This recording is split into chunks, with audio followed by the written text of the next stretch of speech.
हे दोस्तों नमस्कार। एक बार फिर से स्वागत है आपके अपने यूट्यूब चैनल देव जी के ट्रिक्स में। तो दोस्तों हम यहाँ पर डेली की तरह यहाँ पर 3 बजे लेखपाल का मॉडल पेपर आपका सॉल्व करने वाले हैं। डेली क्लास आपकी होती है, साथ में हमने यहाँ पर ग्रामीण परिवेश, यूपी जी के, हिस्ट्री, पॉलिटी, ज्योग्राफी आदि सभी हमने यहाँ पर क्लासें दे दिया है, तो प्लेलिस्ट के माध्यम से दे सकते हैं। जल्द ही आपका यहाँ पर सभी सब्जेक्ट का रिवीजन फिर से स्टार्ट होने वाला है, तो अगर आप नए हैं तो चैनल को सब्सक्राइब कर लीजिएगा। ठीक है, तो चलिए स्टार्ट करते हैं। सभी को जय हिंद, सभी को जय हिंद। चलिए, आवाज़ मिल पा रही है? मिल पा रही है? जितने लोग नए हैं सभी लोग जय हिंद जरूर लिख दीजिएगा। ठीक है, और नए हैं तो चैनल को सब्सक्राइब भी करिएगा। अगर थोड़ा भी वीडियो पसंद आता है तो वीडियो को लाइक भी करें। ठीक है, चलिए स्टार्ट करते हैं। यहाँ पर देखिए, आपका यहाँ पर अनुच्छेद मतलब कह सकते हैं कि दिया गया है आपका गद्यांश। बड़ा इजी गद्यांश है। देख सकते हैं कि आपकी ज्योग्राफी से रिलेटेड आपका दिया गया है कि जो भारत का क्षेत्रफल है वो आपका 7वां स्थान है। ठीक है, पूरे विश्व में देखा जाए तो वही चीज़ आपके बारे में दिया गया है। और इसमें बेरोजगारी की समस्या देश में अपने बनी हुई है, तो इसी के बारे में दिया गया है। इसको हम पढ़ेंगे नहीं, लेकिन क्वेश्चन को सॉल्व कर लेंगे क्योंकि इसकी बारे में जानकारी आप लोगों को है। क्वेश्चन कह रहा है से किस दृष्टि से 6 देश भारत से बड़े हैं। तो भाई आप बताइए, किस दृष्टि से 6 देश भारत से बड़े हैं? तो आप क्या कहेंगे? कहेंगे कि क्षेत्रफल की दृष्टि से जो आपके 6 देश हैं वो आपके भारत से बड़े हैं, इसलिए भारत का स्थान कौन सा है? 7वां स्थान हो गया है। अगला क्वेश्चन दिया गया है, संसार का सबसे अधिक जनसंख्या वाला देश कौन सा है? तो जनसंख्या वाला देश कौन सा मिलेगा? तो आपका चीन है। कौन है भाई? चीन है। याद रखिए, इसको ऑप्शन बने आपका सी नंबर है, राइट हो जाएगा। आगे बढ़ते क्वेश्चन आपसे अगला पूछा गया है, कह रहा आपसे निम्नलिखित में से कौन सा विपरार्थक युग्म सही सुमेलित है? मतलब विपरीत शब्द जो आपका है सही सुमेलित है, इसके बारे में आपसे पूछा गया है। तो चलिए यहाँ पर देखिए 3 का ऑप्शन दिया गया, उद्योगी का अनुद्धृत दिया गया है, तो ये तो आपका होता नहीं है। लेकिन ऑप्शन जो आपका दिया गया है बी नंबर कि औरस का जो दिया गया है जारज, औरस का जारज, ये आपका कह सकते हैं जो विपरीत आपका युग्म है आपका सही है, तो यहाँ पर ऑप्शन बी नंबर इसका राइट हो जाएगा। ठीक है, चलिए आगे बढ़ते। क्वेश्चन दिया गया है, पंचवटी शब्द में कौन सा समास है? पंचवटी शब्द देखो, 5 वृक्षों का समाहार है ना। देखो सभी का जवाब लगभग आ चुका है। यहाँ पर पंच 5 वृक्षों अर्थात यहाँ पर देखिए द्विग समास अर्थात संख्यावाची है, और जब संख्यावाची होता है तो आपका होता क्या है? द्विग समास होता है, तो ऑप्शन में आपका बी नंबर राइट हो जाएगा। चलिए आगे बढ़ते। क्वेश्चन दिया गया है कि कौन सा शब्द अहि का पर्यायवाची नहीं है? चलिए बताइएगा, अहि का पर्यायवाची नहीं है। देखिए आई का मतलब यहाँ पर होता क्या है? आई का मतलब उरग भी होता है, आई का मतलब आपका जो सरीसृप हो गया, आई का मतलब पौनास भी होता है, लेकिन सिंदूर नहीं होता। याद रखिए, सिंदूर मतलब होता है लाल रंग। ठीक है, तो इसका जो आंसर बनेगा वो आपका डी वाला हो जाएगा। ये नहीं शब्द आपको दिया गया है। ठीक है, तो आई का पर्यायवाची कौन सा नहीं है? डी नंबर आपका हो जाएगा सिंदूर। अगला क्वेश्चन दिया गया है कि कमल नयन में कौन सा समास है? कमल नयन में कौन सा समास है? देखो वैसे देखा जाए कमल नयन, कमल रूपी नयन, रूपी शब्द लगता है कर्मधारय समास होता है, बल्कि ऑप्शन में तो आपको दिया नहीं गया है। तो कमल नयन जिसके हर एक व्यक्ति की तो होते भी नहीं है, तो एक प्रकार से देखा जाए तो विशेष व्यक्ति की बात कर देंगे। जैसे मान लीजिए कि चर्चा किसी व्यक्ति की चल रही तो विशेष व्यक्ति तो होगा, तो ऐसी स्थिति में जब ऑप्शन कर्मधारय नहीं होगा तो आपका विशेष लगाकर हम बहुब्रीहि समास बना सकते हैं। मतलब आपको करना क्या है कि ऑप्शन के अनुसार ही आपको समास को सही किया जाता है। ऑप्शन में क्या कह रहा है? कर्मधारय कहेगा, बहुब्रीहि कहेगा, द्विग समास कहेगा, मतलब जो भी ऑप्शन हो तो ऑप्शन के अनुसार आपको चलना है। ठीक है, चलिए अगला क्वेश्चन दिया गया है, हमें सूर्य नमस्कार करना चाहिए रेखांकित शब्द का पर्यायवाची शब्द इनमें से क्या है? तो देखो यहाँ पर सूर्य का जो पूछा गया है पर्यायवाची पूछा गया है 7 नंबर में। सूर्य का पर्यायवाची क्या होता है? दिनकर, दिवाकर, भानु, भास्कर, है ना। तो ऑप्शन क्या हो जाएगा?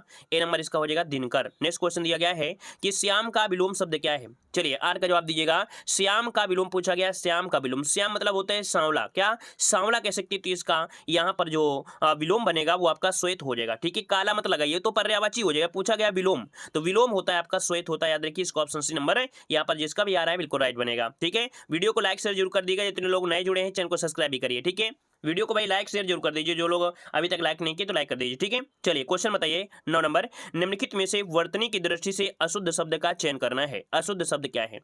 तो देखो दिया गया है सरचंद्र। ठीक है, और यन नहीं होता, यानी होता है, यानी मतलब ना की मात्रा बड़ी नहीं होती है। मतलब ऑप्शन जो भी नंबर आपका गलत है, क्योंकि समस्त्र भी सही है और कवित्री भी सही दिया है और सरचंद्र भी सही दिया गया है, तो ऑप्शन बी नंबर आपका यहाँ पर अशुद्ध हो जाएगा। चलिए आगे बढ़ते। क्वेश्चन दिया गया है कि निम्नलिखित में से कौन सा भूतकाल के भेद में नहीं आता है? भूतकाल के भेद में नहीं आता है, तो देखते हैं। यहाँ पर देखो दिया गया है संभाव्य भूतकाल, अपूर्ण भूतकाल, पूर्ण भूतकाल, समान भूतकाल। तो देखो हमने भूत लगा दिया है, लेकिन इनमें से एक ऐसा है ऑप्शन है जो गलत दिया है।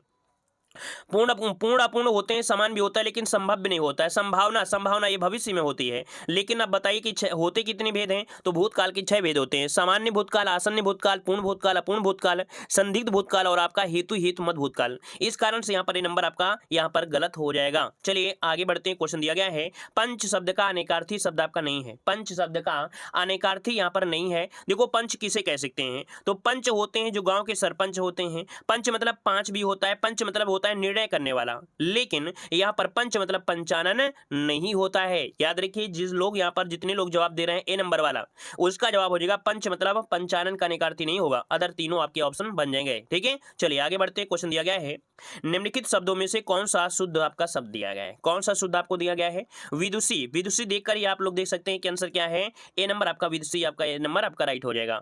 चलिए आगे बढ़ते हैं। क्वेश्चन दिया गया है कि किस शब्द में गण का प्रयोग कर बहुवचन नहीं बनाया जा सकता है।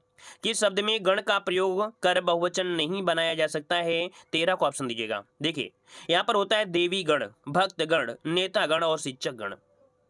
चलिए देवीगण होता है क्या भाई, कभी आपने पढ़ा है क्या देवीगण? नहीं होता है, तो फिर ऑप्शन क्या बनेगा, ए नंबर आपका राइट हो जाएगा। देवीगण अर्थात गण का प्रयोग कर देवीगण नहीं बन सकता है। ठीक है, आगे बढ़ते हैं। क्वेश्चन दिया गया है इनमें से कौन सा शब्द आपका पुल्लिंग नहीं है। नहीं शब्द आपको दिया गया है, तो देखो बनावट कैसी है, तो इसका मतलब ये स्त्रीलिंग हो गया, ये क्या हो गया, स्त्रीलिंग हो गया, तो यही आंसर भी हो जाएगा। इसका आंसर आपका ये हो जाएगा, क्योंकि छाता कैसा है पुल्लिंग है, सूर्य कैसा है पुल्लिंग है, अमरूद कैसा है पुल्लिंग है। ठीक है, अमरूद कैसी तो होती नहीं है, कैसा होता है, मतलब यहाँ पर जो ए नंबर आपका है वो स्त्रीलिंग है। इस कारण से ऑप्शन क्या बनेगा, ए नंबर आपका हो जाएगा, पुल्लिंग नहीं स्त्रीलिंग है। ठीक है, चलिए आगे बढ़ते हैं। क्वेश्चन दिया गया है निम्नलिखित वाक्यों में से क्रिया संबंधित तो शुद्ध वाक्य आपको बताना है। वह सोते सोते, सोते सोते हो कहां पर लिखा है, देखो ऑप्शन देखो, सी नंबर आपका सोते सोते लिख गया। क्रिया पूछा गया है, तो क्रिया क्या है, यहाँ पर सोना है, तो ऑप्शन क्या हो जाएगा आपका, सी नंबर राइट हो जाएगा। आगे बढ़ते हैं। क्वेश्चन दिया गया है कि बरस पड़ना मुहावरे का सही अर्थ क्या बनेगा। चलिए बरस पड़ना मुहावरे का अर्थ आपका होता क्या है, चलिए 16 का ऑप्शन लॉक करिए जल्दी से। क्या होता है भाई, बोलते हैं ना बरस पड़े आप, मतलब क्या होता है जब बहुत ज्यादा क्रोधित हो, तो यहाँ पर होता है अत्यधिक क्रोधित होना, मतलब बरस पड़ना। ऑप्शन क्या होता है, ए नंबर आपका राइट हो जाएगा। आगे बढ़ते हैं। क्वेश्चन दिया गया है एकल शब्द का तद्भव रूप क्या बनेगा। एकल का तद्भव क्या होता है, चलिए एकल का तद्भव होता क्या है, यहाँ पर अकेला होता है। याद रखिए, इसका ऑप्शन जो जाएगा वो आपका सी नंबर अकेला हो जाएगा। आगे बढ़ते हैं। क्वेश्चन दिया गया है यह मूंग और मसूर की दाल लोकोक्ति का अर्थ बताइएगा। यह मूंग और मसूर की दाल लोकोक्ति का अर्थ इनमें से क्या हो जाएगा। कह रहे हैं मजबूरी में आदमी सब कुछ करता है, केवल ऊपरी दिखावा, पुराना गौरव समाप्त करना या अपनी औकात से बढ़कर होना या करना, तो ऑप्शन बने आपका डी नंबर है, अपनी औकात से बढ़कर होना या करना, ऑप्शन बने आपका डी नंबर। ठीक है, आगे बढ़ते हैं। क्वेश्चन आपसे अगला पूछा गया है उल्लंघन का सही संविच्छेद क्या है। उल्लंघन का सही संविच्छेद इनमें से क्या हो जाएगा। चलिए 19 नंबर को लॉक करना है, 19 का ऑप्शन क्या बनेगा। चलिए उल्लंघन, देखो हमने बताया था कि जब डबल ला होते हैं तो उसका परिवर्तन क्या होता है, ता में होता है। एक का परिवर्तन यहाँ पर बी में हो जाएगा, अर्थात यहाँ पर हो जाएगा उल्लंघन का हो जाएगा उत्धन लंघन, ऑप्शन में आपका बी नंबर। आगे बढ़ते हैं। क्वेश्चन दिया गया है कि दिशाएं ही जिनका वस्त्र है, वाक्यांश के लिए एक शब्द बताइए। दिशाएं ही जिनका वस्त्र है, यहाँ पर बताइए 20 का ऑप्शन क्या हो जाएगा, तो इसे बोलते हैं क्या है, दिगंबर बोलते हैं। याद रखिए, इसका ऑप्शन से हो जाएगा दिगंबर, यहाँ पर सी नंबर। आगे बढ़ते हैं। क्वेश्चन दिया गया है कि अपने मरे बिना स्वर्ग नहीं दिखता का अर्थ इनमें से क्या हो जाएगा। अपने मरे बिना स्वर्ग नहीं दिखता है, इसका अर्थ इनमें से क्या होगा, 21 नंबर को लॉक करिएगा। चलिए तो देखिए यहाँ पर क्या होता है, स्वयं प्रयत्न करने पर ही काम बनता है। देखो बिल्कुल सही दिया है कि स्वयं प्रयत्न करिए तभी आपका काम बनेगा। जब आप स्वयं ही प्रयत्न नहीं करेंगे, अपना स्वयं ही अगर प्रयत्न नहीं किएंगे तो कैसे काम हो सकता है। तो याद रखिए, इसका ऑप्शन मैंने आपका ए नंबर राइट हो जाएगा। आगे बढ़ते हैं। क्वेश्चन दिया गया है निम्नलिखित शब्दों में से तत्सम शब्द को पहचानिए। चलिए तत्सम शब्द को पहचानना है कई, जब, भक्त और आपका मोर। चलिए यहाँ पर 22 नंबर बिल्कुल इजी दिया गया है, साफ नजर आ रहा है कौन सा, सी वाला भक्त, यहाँ पर आंसर सी हो जाएगा। आगे बढ़ते क्वेश्चन दिया गया है यशोदा में संधि प्रयुक्त संधि का नाम बताइए। यशोदा में प्रयुक्त संधि कौन सी है। चलिए यशोदा में क्या हो जाएगा, तो देखो बनेगा क्या, यशः, क्या बनेगा, यशः दंदा, है ना, मतलब यहाँ पर विसर्ग लगाया है, तो इसका आंसर क्या जाएगा, यहाँ पर सी नंबर इसका राइट हो जाएगा। अगला है निम्नलिखित में से तत्सम शब्द क्या है। चलिए 24 नंबर में निम्न में से तत्सम शब्द इनमें से क्या है, जीव, जोगी, यौवन और आपका झरना, क्या बनेगा। चलिए देखो यहाँ पर आपका यौवन जो आपका दिया है, याद रखिए यहाँ पर तत्सम पूछा गया है और इसका ऑप्शन बनेगा आपका यहाँ पर सी नंबर यौवन हो जाएगा, जो कि तत्सम है। अगला क्वेश्चन दिया गया है कि वह भाई जो अन्य माता से उत्पन्न हुआ हो, वाक्यांश के लिए एक शब्द आपको बताना है। यहाँ पर आंसर क्या हो जाएगा कि वह भाई जो अन्य माता से उत्पन्न होता है, तो क्या बोलते हैं, अन्योदर बोलते हैं, दूरस्थ बोलते हैं, औरस बोलते हैं या सहोदर बोलते हैं। चलिए देखते हैं कितने लोग इस प्रश्न का जवाब सही देंगे। चलिए, अन्योदर होगा सहोदर। सहोदर मतलब होता है एक ही माता से, ठीक है। यहाँ पर जो इसका आंसर आ रहा है ए नंबर अन्योदर, मतलब वह भाई जो अन्य माता से उत्पन्न होता है उसे अन्योदर कहा जाता है। याद रखिए, जिसका ऑप्शन आ रहा है ए नंबर बिल्कुल राइट हो जाएगा। आगे बढ़ते हैं, क्वेश्चन आपसे अगला पूछा गया है, यहाँ पर दिया है निम्नलिखित नगरों में से किसका उल्लेख कनिष्क के रब तक उल्लेख में नहीं था, उल्लेख में नहीं है। चलिए देखो, यहाँ पर एक शब्द दिया गया है रब तक। ये रब तक क्या है? एक अभिलेख है। रब तक अभिलेख है। ये आपके 1993 में अफगानिस्तान में कह सकते हैं क्या किया गया था? खोजा गया था। कहां पर? अफगानिस्तान में खोजा गया था। और अफगानिस्तान की अगर हम बात करते हैं तो यहाँ पर ऑप्शन हो जाएगा ए नंबर श्रावस्ती। याद रखिए, यहाँ पर श्रावस्ती जो आंसर है वो आपका ए नंबर आपका राइट हो जाएगा, कि इसका उल्लेख कनिष्क के रब तक अभिलेख में नहीं है, तो आपका श्रावस्ती आंसर आपका ए नंबर हो जाएगा। ठीक है, आगे बढ़ते हैं। क्वेश्चन आपसे अगला पूछा गया है, देखो इसमें कौशाम्बी चंपा पाटिल सही है। अगला क्वेश्चन आपसे अगला पूछा गया है, कह रहा आपसे निम्नलिखित सुल्तानों में से किसने गढ़मुक्तेश्वर की मस्जिद की दीवारों पर अपने शिलालेख में स्वयं को खलीफा का सहायक कहा था? देखिए कितने लाजवाब क्वेश्चन है, याद रखिएगा। जब भी एग्जामिनर कभी कभी क्या होता है ना, थोड़ा सा सो कर जगता है ना, या उसका मूड खराब हो जाता है तो सोचता है कि पूरा जो गुस्सा है वो बच्चों पर उतार दें, तो वो क्या करेगा, सीधा सीधा गढ़मुक्तेश्वर मेला नहीं बताएगा कि गढ़मुक्तेश्वर मेला कहाँ लगता है, वो सीधा बोलेगा कि इसी को घुमाकर बताइए इसको। तो गढ़मुक्तेश्वर की जो मस्जिद की दीवार पर है शिलालेख है, उसमें स्वयं को खलीफा का सहायक कहा है। ये बलवंत जी हैं। कौन भाई? ये बलवंत जी है। ऑप्शन आपका ए हो जाएगा, ऑप्शन ए नंबर आपका राइट हो जाएगा। ठीक है, उन्होंने मतलब कह सकते हैं एक शब्द होता है खलीफा का सहायक। याद रखिए, खलीफा का सहायक कहा है, बलवन ने कहा है। ठीक है, आगे बढ़ते हैं। क्वेश्चन आपसे अगला पूछा गया है, यहाँ पर देखो दिया गया है क्वेश्चन, चंद्र गुप्त मौर्य ने सेल्यूकस को किस वर्ष में पराजित किया था? चंद्रगुप्त मौर्य ने सेल्यूकस निकेटर को किस वर्ष पराजित किया था? तो यहाँ पर आंसर क्या हो जाएगा? आपको पता है कि 305 ईस्वी पूर्व में। कब? 305 ईस्वी पूर्व, अच्छा सॉरी माफ करिए, ये 15 है, ये आपका आंसर है सी वाला। देखो यहाँ पर दिया गया है 305 ईस्वी पूर्व। थोड़ा समझा करें, हम जो बोला करते हैं 305 ही तो बोले हैं, तो ऑप्शन सी होगा 305 ईस्वी पूर्व में चंद्रगुप्त ने तत्कालीन यूनानी शासक सेल्यूकस निकेटर को पराजित किया था और संधि हो गई थी। संधि में क्या हुआ था? सेल्यूकस निकेटर ने चंद्रगुप्त से 500 हाथी लेकर, कितने भाई? 500 हाथी लेकर बदले में रगड़िया जो कि हेरात था और अकरोसिया जो कि कंधार था, है ना, और कह सकते हैं दो चार और चीज थे, वो सब क्षेत्र दे दिए थे। ठीक है, आगे बढ़ते। क्वेश्चन दिया गया है, निम्नलिखित में से हिंदी रचनाओं में से कौन सी पहले लिखी गई? लीजिए, आपकी जीके में क्वेश्चन हिंदी का आ गया है। निम्नलिखित हिंदी रचनाओं में से कौन सी रचना सबसे पहले लिखी गई है? इंद्रावती, पद्मावती, मधुमालती या मृगावती? तो देखो यहाँ पर आपको पूछ लेना है, यहाँ पर आंसर जी है मृगावती। अब ये मृगावती लिखा किसने है? तो कुतुबन ने लिखा है। किसने भाई? तो आपके कुतुबन ने लिखा है जो मृगावती है, और ये लिखी गई थी आपकी कब? 1503 में। कब? तो आपके 1503 में लिखी गई थी, 1503 में। चलिए अगला क्वेश्चन दिया गया है, निम्नलिखित में से कौन भारतीय राष्ट्रीय कांग्रेस की प्रथम महिला अध्यक्ष थी? चलिए यहाँ पर देखिए 55 की अगर हम बात करते हैं तो बी हो जाएगा, श्रीमती एनी बेसेंट थी। याद रखिए, भारतीय राष्ट्रीय कांग्रेस की प्रथम महिला अध्यक्ष थी, B number Shrimati Annie Besant. कब? तो आपके पता है 1917 में भारतीय राष्ट्रीय कांग्रेस की प्रथम महिला अध्यक्ष बनी थी। ठीक है, और अगर हम बात करें सरोजिनी नायडू, तो सरोजिनी नायडू जो बनी थी वो आपकी 1925 में बनी थी। कब बनी थी? 1925 में बनी थी, जो कांग्रेस के कानपुर अधिवेशन में कांग्रेस की प्रथम महिला भारतीय अध्यक्ष बनी थी जो 1925 में, वो सरोजिनी नायडू थी। ठीक है, दोनों पॉइंट याद रखिएगा। आगे बढ़ते हैं। क्वेश्चन आपसे अगला पूछा गया है कि इंडियन होम रूल सोसाइटी स्थापित हुई थी। यहां पर बताइए कि आपका जवाब इनमें से क्या हो जाएगा? तो देखिए यहाँ पर आंसर क्या हो जाएगा, इंडियन होम रूल सोसाइटी स्थापित हुई थी 56 में, ऑप्शन डी हो जाएगा 1905 ईस्वी में, है ना। 1905 में लंदन में श्याम जी कृष्ण वर्मा ने इंडियन सोसाइटी की स्थापना किया था। ठीक है ना, जिसे इंडिया हाउस के नाम से भी जाना जाता है, इसे इंडिया हाउस के नाम से भी जाना जाता है। अगला क्वेश्चन दिया गया है, निम्नलिखित में से कौन नेहरू की अंतरिम सरकार 1946 में वित्त मंत्री थे? अर्थात जब नेहरू की सरकार बनी 1946 में, तो भाई उस समय आपके वित्त मंत्री पूछा गया है। अब बताइए वित्त मंत्री क्या हो जाएगा? यहां पर आंसर बताइए क्या हो जाएगा?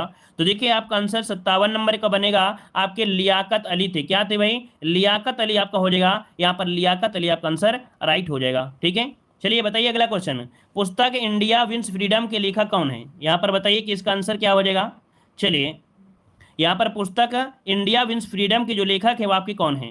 यहाँ पर आंसर आपका हो जाएगा, राइट आंसर 58 नंबर में यहाँ पर ये हो जाएगा, ये आपके विंस फ्रीडम ए के आजाद, क्या थे भाई, ए के आजाद मतलब अबुल कलाम आजाद। इसका ऑप्शन क्या होगा, यहाँ पर हो जाएगा ए के आजाद, अर्थात आपके अबुल कलाम आजाद इन्हीं को आ जाता है। ठीक है, आगे बढ़ते हैं। क्वेश्चन दिया गया है भारत की सबसे लंबी प्रायद्वीपीय नदी पूछा गया है। अब आप बताइए भारत की सबसे लंबी प्रायद्वीपीय नदी की अगर हम बात करते हैं तो आपका आंसर क्या हो जाएगा, प्रायद्वीपीय नगरी अगर हम बात करते हैं तो आप क्या जवाब देंगे, तो आप तुरंत कहेंगे कि सर इसका राइट आंसर हो जाएगा गोदावरी, है ना, इसे दक्षिण की गंगा के नाम से भी जाना जाता है। ठीक है, और आगे बढ़ते हैं। क्वेश्चन दिया है भारत की निम्नलिखित नदियों में से कौन हिमालय की सभी श्रेणियों को काटती है। यहाँ पर बताइएगा कि आपका राइट आंसर इनमें से क्या हो जाएगा, बताइएगा भारत की निम्नलिखित नदियों में से कौन हिमालय की सभी श्रेणियों को काटती है।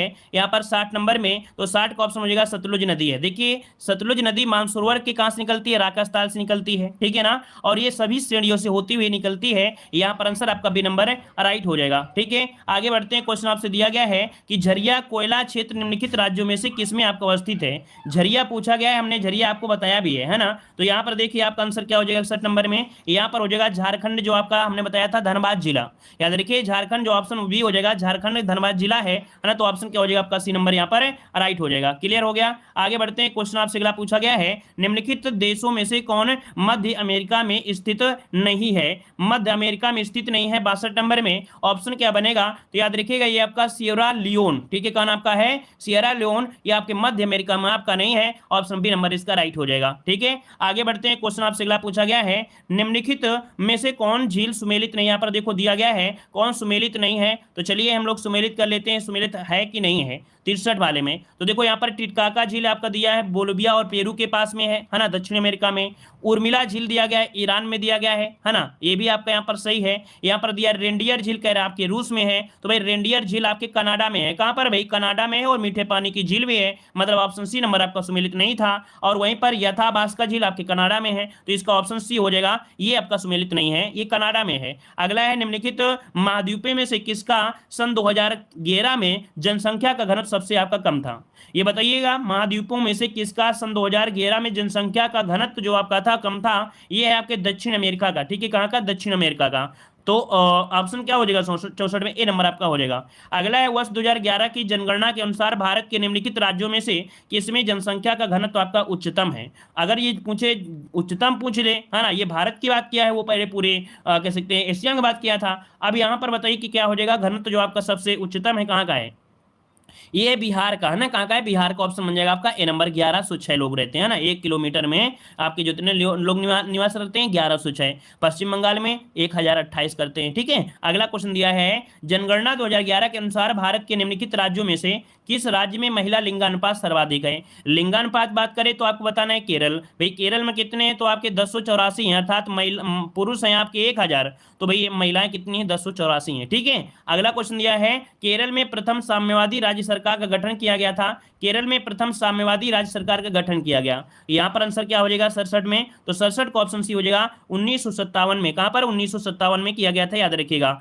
और यहाँ पर जो आश्वान कर दिया गया वो आपके कह सकते हैं 52 में, मतलब कह सकते हैं इसका आंसर बनेगा यहाँ पर आपका कौन, सी नंबर आपका राइट हो जाएगा। ठीक है, मुख्यमंत्री थे आपके EMS नंबूदरीपाद। ठीक है, ये आपके थे, ऑप्शन सी हो जाएगा। अगला क्वेश्चन है राज्यसभा को कितने दिनों के अंदर किसी धन विधेयक पर अपनी संस्तुति देनी होती है। देखिए भाई राज्यसभा है और इसको धन विधेयक की संस्तुति देना है, अर्थात उसमें सिग्नेचर करना है या उसके बारे में कुछ भी बोलना है, तो कितने दिनों के लिए मौका दिया जाता है, इनके पास 14 दिनों को मौका दिया जाता है। जो भी करना हो 14 दिनों तक रोक लीजिए, अगर अधिकतम रोकोगे तो कोई मतलब भी नहीं रहेगा और पास भी हो जाएगा।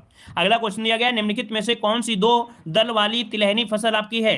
कौन सी 2 दल वाली तिलहनी फसल है, यहाँ पर 69 नंबर में, तो ये मूंगफली होती है। कौन सी भाई, मूंगफली होती है, 2 दल वाली तिलहनी फसल बोलते हैं, ऑप्शन सी हो जाएगा। अगला क्वेश्चन दिया गया है राष्ट्रीय केला अनुसंधान केंद्र कहाँ पर है। राष्ट्रीय केला अनुसंधान केंद्र कहाँ पर है, तो ये आपका पड़ता है कहाँ पर, ये पड़ता है आपके तमिलनाडु में। और तमिलनाडु की अगर बात करते हैं तो एक जगह पड़ती है त्रिची, क्या पड़ता है, त्रिची, तो आंसर आपका ए नंबर हो जाएगा। राष्ट्रीय केला अनुसंधान संस्थान त्रिची, त्रिची जो कि आपके तमिलनाडु में है। अगला क्वेश्चन आपसे यहाँ पर दिया गया है कि शीलाधर मृदा विज्ञान संस्थान कहां पर स्थित है।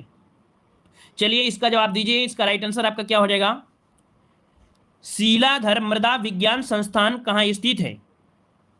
चलिए ऑप्शन यहाँ पर देख सकते हैं, ऑप्शन आ रहा है यहाँ पर बी नंबर इलाहाबाद। देखिए इसका आंसर हो जाएगा बी नंबर, आपके इलाहाबाद अर्थात आपके प्रयागराज में है। ये क्या करता है, मृदा संबंधी शोध की दिशा में स्थापित एक संस्थान है, ठीक है ना, क्लियर है। आगे बढ़ते हैं, क्वेश्चन दिया गया है यहाँ पर है, उत्तर प्रदेश का एकमात्र मुक्त विश्वविद्यालय अवस्थित है। चलिए उत्तर प्रदेश का एकमात्र मुक्त विश्वविद्यालय जो आपका है वो कौन सा है, राजेश टंडन मुक्त विद्यालय, जो कि इलाहाबाद में है ना। ऑप्शन सी हो जाएगा राजेश पुरुषोत्तम दास टंडन, है ना। तो यहाँ पर आंसर क्या हो जाएगा, सी नंबर आपका राइट हो जाएगा।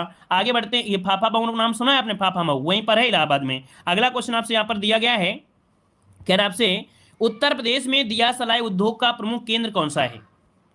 उत्तर प्रदेश में दिया सलाई उद्योग का प्रमुख केंद्र पूछा गया है यहाँ पर 73 नंबर में। तो आंसर क्या हो जाएगा, तो देखो दिया सलाई होती, हमने बताया था, अगर दिया सलाई क्या होती जानते हो ना, माचिस, और अगर माचिस जलाओगे तो बर जाएगा, बरना मतलब क्या होता है, बरेली। तो याद रखिए दिया सलाई बरेली हो जाएगा, ठीक है। अगला क्वेश्चन दिया गया है, उत्तर प्रदेश के प्रथम राज्यपाल पूछा गया है, और उत्तर प्रदेश के प्रथम राज्यपाल अगर हम बात करते हैं तो भाई आप लोग तुरंत बता सकते हैं कि सरोजिनी नायडू थी। अब यहाँ पर आंसर लगाइए आप लोग, सरोजिनी नायडू ऑप्शन बनेगा यहाँ पर सी नंबर। आगे बढ़ते हैं, क्वेश्चन आपसे दिया गया है, निम्न में से किस नगर में नगर निगम आपका नहीं है। अब बताइए 75 नंबर में क्या हो जाएगा, किस नगर में नगर निगम आपका नहीं है। तो यहां पर अलीगढ़, मुरादाबाद, सहारनपुर, इन चारों जगह में हो गया है अब, है ना। अब नगर निगम जो है वो आपकी चारों जगह में हो गया, अर्थात अलीगढ़ में भी है, मुरादाबाद में, सहारनपुर में और फैजाबाद में है। मतलब कह सकते हैं कि इस समय अब देखा जाए नगर निगम आपके सभी जगह है। भाई अयोध्या में भी तो है कि नहीं है, फैजाबाद भी अयोध्या नगर निगम में है। अब आपका वो खत्म हो गया जमाना, यहाँ पर अब चारों में है। अयोध्या देखो नगर निगम जो बना था फैजाबाद, उसी के साथ मथुरा बना था, मथुरा और आगे जो आपका था फैजाबाद, ये साथ में नगर निगम इनको घोषित किया गया था, है ना। तो आपके इसका मतलब है चारों जगह आपके नगर निगम है। तो याद रखिए आप क्वेश्चन जो क्या है अपडेट हो गया है, ठीक है ना, याद रहेगा। चलिए आगे बढ़ते, क्वेश्चन दिया गया है यहाँ पर दिया गया है, हाँ वो शाहजहांपुर जो है वो 17वां है, ठीक है, शाहजहांपुर के पहले वो बन गया था। अगला क्वेश्चन दिया गया है कि कृषि में युग्म पैदावार का आशय क्या उगाने से होता है।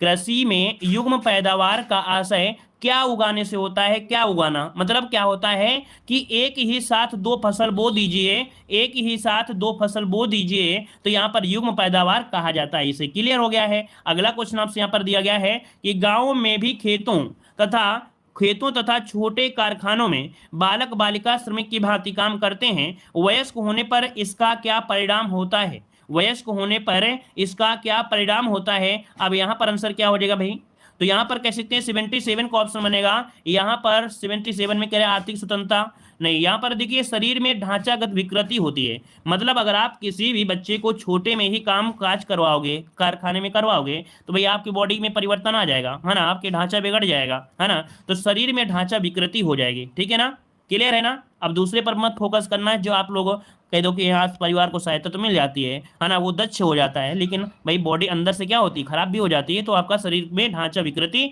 हो जाएगी। अगला क्वेश्चन दिया गया है, भूमि सुधार के विषय किस सूची से संबंधित है।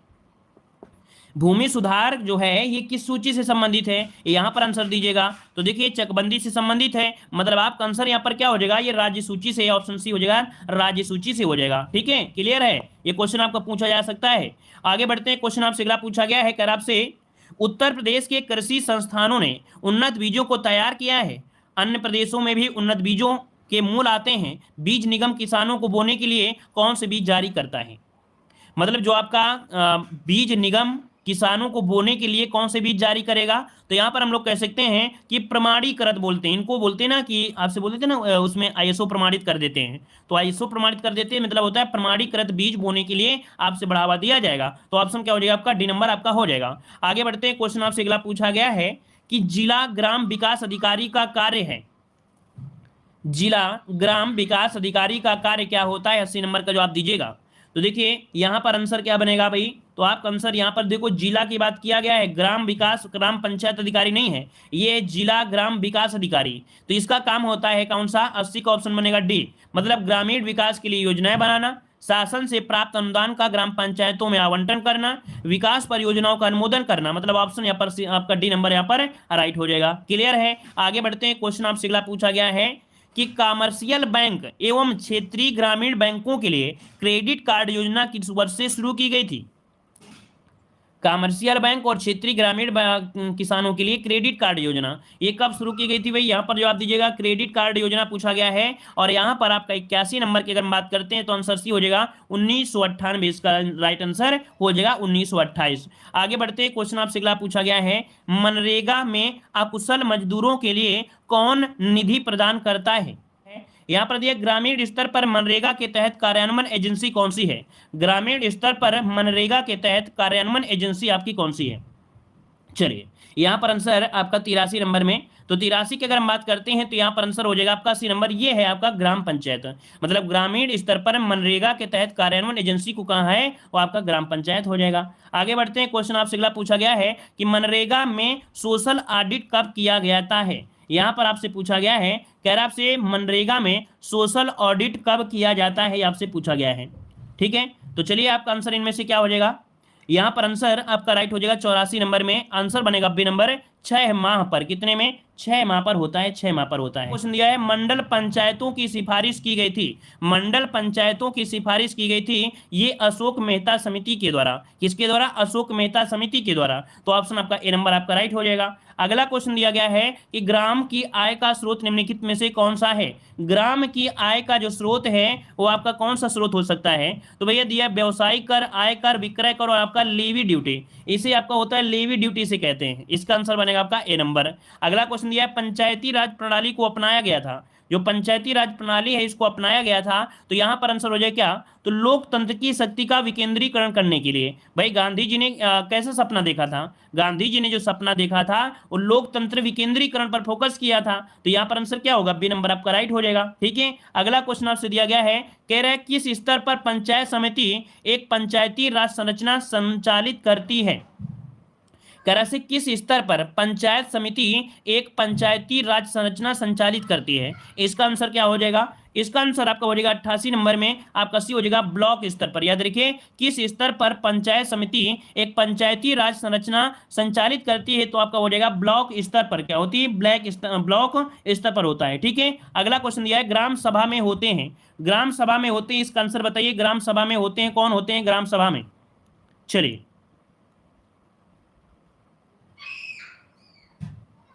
चलिए यहां पर देखिए 89 नंबर में 89 का ऑप्शन क्या बन जाएगा? यहां पर हो जाएगा आपका बी नंबर, ग्राम पंचायत के सभी मतदाता। मतलब ग्राम सभा में कौन होते हैं? ग्राम सभा में होते हैं, ग्राम सभा के सभी मतदाता होते हैं। हमने देखो आपको बताया भी था कि जिनका जो वोटर आईडी लिस्ट होता है उसमें नाम होता है, उन्हीं को मुख्य रूप से हम लोग ग्राम सभा के लोग बोलते हैं। तो ग्राम पंचायत के जो सभी मतदाता होते हैं उन्हीं को कहा जाता है। ठीक है ना, तो इसका मतलब हो जाएगा ऑप्शन क्या हो जाएगा? बी नंबर इसका राइट हो जाएगा। ठीक है, चलिए आगे बढ़ते हैं। क्वेश्चन दिया है पंचायतों के लिए चुनाव कराने का निर्णय लिया जाता है, पंचायतों के लिए चुनाव कराने का निर्णय लिया जाता है। अब ये देखिए पंचायत की अगर चुनाव करना है तो भैया राज्य सरकार ही तो इसका निर्णय लेगी। क्या लेगी भाई? राज्य सरकार ही तो निर्णय लेगी ना, तो ऑप्शन क्या बनेगा? ऑप्शन बन जाएगा आपका सी नंबर राइट हो जाएगा। अगला क्वेश्चन दिया गया है पशु बीमा योजना कब से प्रारंभ की गई? पशु बीमा योजना कब से लागू की गई? यहां पर आंसर क्या हो जाएगा?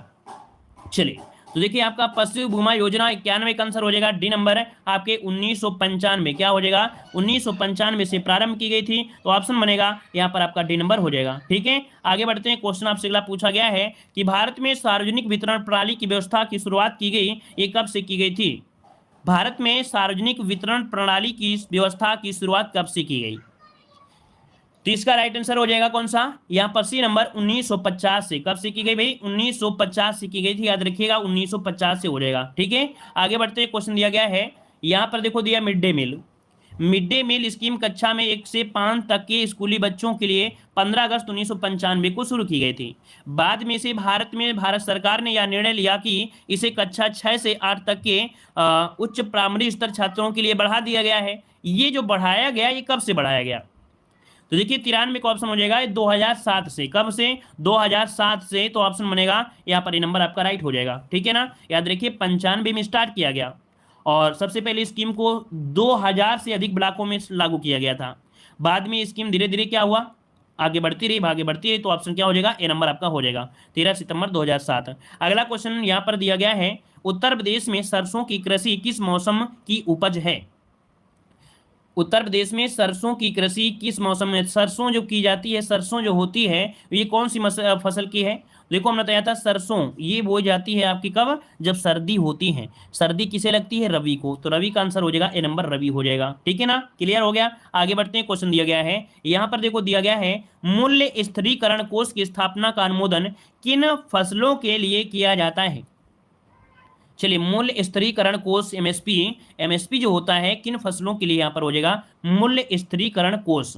अच्छा, कोष की बात कर रहा है तो ये हो जाएगा आपके चाय, कॉफी, रबड़, तंबाकू के लिए। तो यहाँ पर याद रखिए चाय, कॉफी, रबड़ और आपका तंबाकू, क्योंकि इसमें मूंगफली ऐड है, यहाँ पर आम ऐड है ना, और यहाँ पर क्या हो जाएगा भाई? तो यहाँ पर बाजरा है, लेकिन इसका आंसर आपका ए नंबर हो जाएगा। ठीक है, आगे बढ़ते हैं। मतलब इनमें क्या होता है, हमने एक पॉइंट पढ़ाया था, शायद किसमें पढ़ाया था, कि जो चाय, कॉफी, इनमें क्या होता है, जो भाव होता है, रेट होता है, तो उतार चढ़ाव होता रहता है। क्या होता है? उतार चढ़ाव, कभी ज्यादा कभी कम, कभी ज्यादा कभी कम। तो उसके मूल्य को स्थिरीकरण करने के लिए है, तो चाय, कॉफी, रबड़, तंबाकू वाला ही ऑप्शन इसका राइट हो जाएगा। ठीक है, वो एमएसपी शब्द आपका चीज अलग होता है, एमएसपी जो आपका शब्द होगा अलग हो गया, लेकिन इनके लिए जो आपका है एक स्थिर कोष का किया गया था। ठीक है, तो इसका आंसर हो जाएगा ए नंबर हो जाएगा। अगला क्वेश्चन आपसे दिया गया है, निम्नलिखित में से किस फसल का उत्तर प्रदेश भारत में सर्वप्रथम उत्पादन है? अब यहाँ पर सर्वप्रथम उत्पादक देखा जाए किसका करता है, तो यहाँ पर आपका गेहूं हो जाएगा उत्तर प्रदेश में, डी नंबर हो जाएगा। अगला क्वेश्चन दिया गया है, यहाँ पर देखो दिया गया है मृदा के बिना जन माध्यम में